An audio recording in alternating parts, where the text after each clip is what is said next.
Hi friends, ನಮಸ್ತೆ ಎಲ್ರಿಗೂ. ಮೆಂತ್ಯ ಸೊಪ್ಪಿಂದು ವಿಶೇಷ ರೆಸಿಪಿ ಮಾಡ್ತೀನಿ, ನೋಡ್ಕೊಳ್ಳಿ. ಫಸ್ಟು ಚಪಾತಿ ಹಿಟ್ಟು ಕಲಿಸ್ಕೊತೀನಿ, ಗೋಧಿ ಹಿಟ್ಟು. ಅಲ್ಲೆಲ್ಲ ರೆಡಿ ಮಾಡ್ಕೊಂಡಿನಿ ನೋಡಿ. ಮೆಂತ್ಯ ಸೊಪ್ಪು, ಈರುಳ್ಳಿ, ಸಣ್ಣಕ್ಕೆ ಹೆಚ್ಚಿದೆ ಮೆಣಸಿಕಾಯಿ, ಕರಿಬೇವು, ಕೊತ್ತಂಬರಿ, ಹಸಿ ಕೊಬ್ಬರಿ, ನಿಂಬೆಹಣ್ಣು ಇಷ್ಟೆಲ್ಲ ರೆಡಿ ಮಾಡ್ಕೊಂಡಿನಿ. ಫಸ್ಟು ಹಿಟ್ಟು ಕಲಿಸ್ತೀನಿ, ನೋಡ್ಕೊಳ್ಳಿ.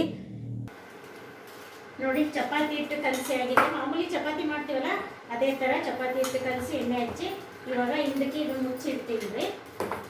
ನೆಕ್ಸ್ಟ್ ಈಗ ಬಾಣಲೆ ಇಟ್ಟಿದ್ದೀನಿ ಪಲ್ಯ ಮಾಡೋಕ್ಕೆ. ಮೆಂತ್ಯ ಸೊಪ್ಪಿಂದು ಕಾದಿದೆ.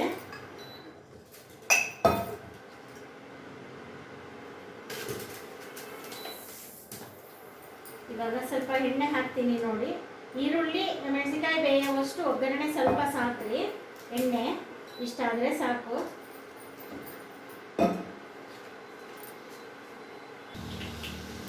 ನೋಡಿ, ಸಾಸಿವೆ ಹಾಕ್ತೀನಿ, ಜೀರಿಗೆ,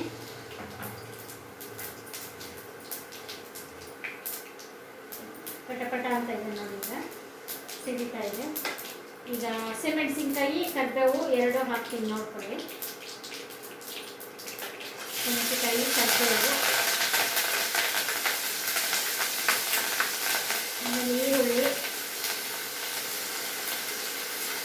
ಇದು ಹಸಿ ಕೊಬ್ಬರಿ, ನಿಂಬೆಹಣ್ಣು, ಕೊತ್ತಂಬರಿ ಆಮೇಲೆ ಹಾಕ್ಬೇಕ್ರಿ. ಇದು ಸ್ವಲ್ಪ ಮಾಡಿದ್ಮೇಲೆ ಹಾಕ್ಬೇಕು ನೋಡಿ. ಇವಾಗ ಬೆಳ್ಳುಳ್ಳಿ ಹಾಕ್ತಾ ಇದ್ದೀನಿ. 2 ಬೆಳ್ಳುಳ್ಳಿ, 2 ಅಂದರೆ 2 ಗಡ್ಡೆ ರೀ. ಒಂದು ಪೀಸ್ ಬೇಕಾದ್ರೆ ಒಂದು 10 ಪೀಸ್ ಬೆಳ್ಳುಳ್ಳಿ ಏನು ಎಷ್ಟಿದ್ರು ಒಳ್ಳೇದೇ ಬಿಡಿ. ಅದು ಆರೋಗ್ಯಕ್ಕೆ ಇವಾಗೆಲ್ಲ ತುಂಬಾ ಒಳ್ಳೇದು. ಎದ್ದ ತಕ್ಷಣ 2 ಬೇಳೆ ತಿನ್ನಿ, ಬ್ಲಡ್ ತಿನ್ನಾಗಿದ್ದು ಕರೆಕ್ಟ್ ಆಗುತ್ತೆ, ಚೆನ್ನಾಗಾಗುತ್ತೆ. ಎದ್ದ ತಕ್ಷಣ 2 ಬೆಳ್ಳುಳ್ಳಿ ಬೇಳೆ ತಿಂದರೆ ತುಂಬ ಒಳ್ಳೇದ್ರಿ ಆರೋಗ್ಯಕ್ಕೆ. ಒಂದು ಚಿಟಿಕೆ ಅರಿಶಿನ ಹಾಕಿದ್ದೀನಿ. ಆಮೇಲೆ ಚಪಾತಿ ಹಿಟ್ಟು ಉಪ್ಪು ಹಾಕಿರ್ತೀನಲ್ರಿ, ಇದಕ್ಕೂ ಒಂದು ಅರ್ಧ ಸ್ಪೂನ್ ಸಾಕು. ನಿಮಗೆ ರುಚಿಗೆ ತಕ್ಕಷ್ಟು ಉಪ್ಪು, ಖಾರ ಹಾಕ್ಕೊಳ್ಳಿ. ಇದು ಎಲ್ಲ ಮಾಡಬೇಕು ಸ್ವಲ್ಪ. ನೋಡಿ, ಪಲ್ಯ ರೆಡಿಯಾಗಿದೆ, ಇಳಿಸ್ತೀನಿ ಇವಾಗ. ಆಮೇಲೆ ಇದರಲ್ಲಿ ನೀರು ಕಾಸಕ್ಕೆ ಇಟ್ಕೊತೀನಿ ನೋಡಿ. ಇದು ನೀರು ಕಾಯಬೇಕು. ಈಗ ಚಪಾತಿ ಉದ್ದಿಟ್ಕೊತಾ ಇದ್ದೀನಿ ನೋಡಿ. ಇಲ್ಲಿ ಚಪಾತಿ ಉದ್ದಿಟ್ಕೊಂಡಿದ್ದೀನಿ. ಸ್ವಲ್ಪ ಚಪಾತಿ ದಪ್ಪ ಗುದ್ದಿಕೆಬೇಕ್ರಿ. ಸ್ವಲ್ಪ ದಪ್ಪ ಗುದ್ದಿಕೊಂಡು ಇದ್ರಾಗೆ ಕುದಿಬೇಕಾದ್ರೆ ಹಾಕ್ಬೇಕ್ರಿ. ಒಂದು ಹನಿ ಎಣ್ಣೆ ಹಾಕ್ತೀನಿ. ಇದಕ್ಕೆ ನೀರು ಕುದಿಬೇಕಾದ್ರೆ ಅವನ್ನ ಉದ್ದಿ ಪೀಸ್ ಮಾಡ್ಕೊಂಡು ಹಾಕ್ಬೇಕ್ರಿ ಅದು ಕುದಿಯೋ ನೀರಿಗೆ. ನೋಡಿ, ಸ್ವಲ್ಪ ಚಪಾತಿ ದಪ್ಪ ಗುದ್ಕೊಂಡು ಈ ಥರ ಪೀಸ್ ಮಾಡ್ಕೋಬೇಕು. ಎಲ್ಲವೂ ಚಪಾತಿ ನಿಮ್ಗೆ ಯಾವ ಸೈಜ್ಗಾರು ಬೇಕಾದರೂ ಮಾಡ್ಕೋಬಹುದು. ಈ ಥರ ಪೀಸ್ ಮಾಡಿ ಇಟ್ಕೊಂಡು ಎಲ್ಲ ಕುದಿಯೋ ನೀರಿಗೆ ಹಾಕ್ಬೇಕ್ರಿ. ಅಷ್ಟು ಒಂದೇ ಸಲ ಹಾಕ್ಬೋದು, 5-6 ಕಟ್ ಮಾಡಿಕೊಂಡು. ನೋಡಿ, ಈ ಥರ ಕಟ್ ಮಾಡ್ಕೊಂಡಿದ್ದೀನಿ. ಈ ಸಲ 3 ಚಪಾತಿ ಒಂದೇ ಸಲ ಹಾಕಿ ಕಟ್ ಮಾಡ್ತೀನಿ ನೋಡಿ. ಸ್ವಲ್ಪ ಹಿಟ್ಟು ಉದುರಿಸಿ, ಸ್ವಲ್ಪ ತೆಳ್ಳಗಾಗಿರೋದ್ರಿಂದ ಅಂಟುತ್ತೆ, ಅದಕ್ಕೆ ನಾನು ಮೇಲೆ ಉದುರಿಸಿದ್ದೀನಿ. ನೋಡಿಬಿಟ್ಟು ಈ ಥರ ನೀವು ಮಾಡ್ಕೊಳ್ಳಿ. ಆಮೇಲೆ ಇದು 3 ಒಂದೇ ಸಲ ಮಾಡೋಣ ಅಂತ ಮಾಡ್ತಾ ಇದ್ದೀನಿ, ಟೈಮ್ ಉಳ್ಸೋಕ್ಕೋಸ್ಕರ. ನೀರು ಬೇರೆ ಕಾದಿದೆ. ಇದು ತುಂಬ ಹೆಲ್ತಿ ಫುಡ್ ರೀ. ಮೆಂತ್ಯ ಸೊಪ್ಪು ಶುಗರ್ ಇರೋರ್ಗೂ, ದೊಡ್ಡವ್ರಿಗೂ, ಚಿಕ್ಕ ಮಕ್ಕಳಿಗೂ ಎಲ್ಲರಿಗೂ ತುಂಬ ಒಳ್ಳೆಯದು. ಈ ಥರ ಮಾಡಿಕೊಟ್ರೆ ಮಕ್ಕಳಿಗೆ ಚಿತ್ತಾರ ಮಾಡಿಕೊಟ್ರೆ ತಿಂತಾರೆ ಇಷ್ಟಪಟ್ಟು. ನೋಡಿ, ನೀರು ಚೆನ್ನಾಗಿ ಮರಳ್ತಾ ಇದೆ.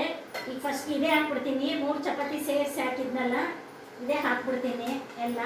ನೋಡ್ಕೊಳ್ಳಿ, ಬಿಡಿ ಹಾಗೆ ಈಗ ಕುದಿಬಿಡ್ತಾ ಇರ್ಬೇಕ್ರಿ ನೀರು. ಎಣ್ಣೆ ಹಾಕಿದ್ದೀನಲ್ಲ, ಒಂದಕ್ಕೊಂದು ಅಂಟಲ್ಲ. ಸ್ವಲ್ಪ ಬೆಂದಿದೆ ಎಲ್ಲ ನೋಡಿಕೊಂಡು ಆಮೇಲೆ ಬಸೆ ಹಾಕ್ಬೇಕ್ರಿ ಇದೆಲ್ಲ.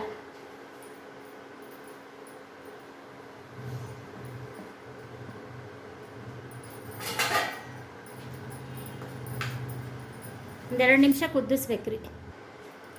ನೋಡಿ, ಇದು ಬೆಂದಿದೆ.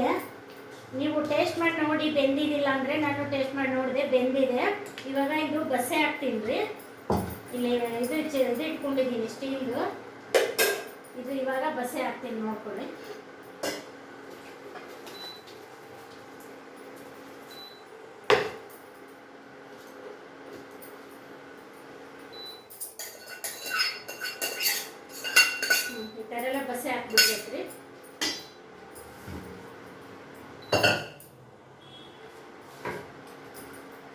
ನೆಕ್ಸ್ಟು ಇದಕ್ಕೆ ಹಸಿ ಕೊಬ್ಬರಿ ಈ ಪಲ್ಯ ಇತ್ತಲ್ರಿ ಮೆಂತ್ಯ ಸೊಪ್ಪು, ಇದಕ್ಕೆ ಹಾಕ್ತೀನಿ ನೋಡ್ರಿ. ಇವಾಗ ನಿಂಬೆಹಣ್ಣು, ಹಸಿ ಕೊಬ್ಬರಿ, ಕೊತ್ತಂಬರಿ ಎಲ್ಲ ಹಾಕಿದ್ದೀನಿ ರೀ. ಇದೊಂದು ಸ್ವಲ್ಪ ನೀರು ಇಳ್ಕೊಂಡ್ಮೇಲೆ ಇದನ್ನೆಲ್ಲ ಹಾಕಿ ಕಲಿಸ್ಬೇಕ್ರಿ. ನೋಡಿ ಅರ್ಧ ಒಳಕೆ ನಿಂಬೆಹಣ್ಣು ಹಿಂಡಿದ್ದೀನಿ. ಇವಾಗ ಇದಾಗಿದೆ, ಅರ್ಧ ನೀರು ಇಳ್ಕೊಂಡಿದೆ ನೋಡಿ, ಇಷ್ಟು ನೀರು ಬಂದಿದೆ, ಬಸ್ತಿದ್ದೀನಿ. ಇವಾಗ ಇದರಲ್ಲಿ ಫಸ್ಟ್ಗೆ ಒಂದು ಅರ್ಧ ಹಾಕಿ ಕಲಿಸ್ಬೇಕ್ರಿ. ಒಂದೇ ಕಡೆ ಒಗ್ಗರಣೆ ಆಗುತ್ತೆ, ಅದಕ್ಕೋಸ್ಕರ ಫಸ್ಟ್ ಒಂದು ಸಲ ಇದು ಅರ್ಧ ಹಾಕಿ ಕಲಿಸ್ಬಿಟ್ಟು ಮತ್ತು ನೆಕ್ಸ್ಟು ಇನ್ನು ಅರ್ಧ ಹಾಕಿ ಕಲಿಸೋದ್ರಿ. ಮತ್ತೊಂದು 2-3 ನಿಮಿಷ ಬಿಸಿ ಮಾಡಿದರೆ ಎಲ್ಲ ಉಪ್ಪು ಖಾರ ಸೊಪ್ಪು ಎಲ್ಲ ಕತ್ತಬೇಕಲ್ರಿ. ಇದೆಲ್ಲ ನೆಕ್ಸ್ಟು 2-3 ನಿಮಿಷ ಬಿಸಿ ಮಾಡಿ ಇಳಿಸ್ಬಿಟ್ರೆ ಆಗೋಯ್ತು. ನೆಕ್ಸ್ಟ್ ರೆಡಿ ಮೆಂತ್ಯ ಕಡುಬು, ಮೆಂತ್ಯ ಸೊಪ್ಪಿಂದು ನೋಡಿ. ಮೆಂತ್ಯ ಸೊಪ್ಪಿನ ಕಡುಬು ಹೇಗಿದೆ, ನೀವು ಈ ಥರ ಮಾಡಿಕೊಂಡು ಲೈಕ್ ಮಾಡಿ, ಶೇರ್ ಮಾಡಿ, ಸಬ್ಸ್ಕ್ರೈಬ್ ಮಾಡಿ. Thank you. ಮಕ್ಕಳಿಗೆ ಈ ಥರ ಚಿತ್ತಾರ ಮಾಡಿಕೊಟ್ರೆ ತುಂಬ ಚೆನ್ನಾಗಿರುತ್ತೆ ನೋಡಿ, ತಿಂತಾರೆ. ತುಂಬ ಟೇಸ್ಟಿಯಾಗಿದೆ, ಆರೋಗ್ಯಕ್ಕೂ ಒಳ್ಳೆಯದು, ಎಲ್ಲದೂ ಒಳ್ಳೆಯದು ನೋಡಿ. ಈ ಥರ ನೀವು ಮಾಡ್ಕೊಂಡು ಕಾಮೆಂಟ್ ಬಾಕ್ಸಲ್ಲಿ ಹಾಕಿ ಹೇಗಿದೆ ಅಂತ. Thank you.